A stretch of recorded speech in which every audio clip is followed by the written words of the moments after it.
If you skip this video, Jesus will be very angry. What? That's a complete lie. Hindi magagalit ang Diyos sa'yo just because you skip a TikTok video. If you ignore me again, I have no choice.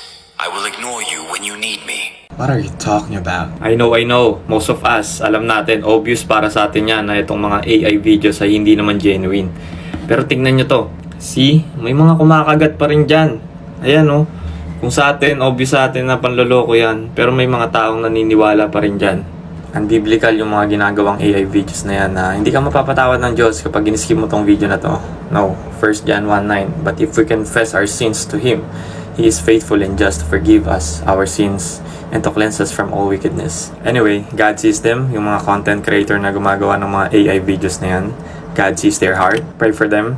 And pag may nakita kayong ganyan, I suggest block nyo na lang. Kasi sobrang dami ng ganyan ngayon na kumakalat dito sa FB.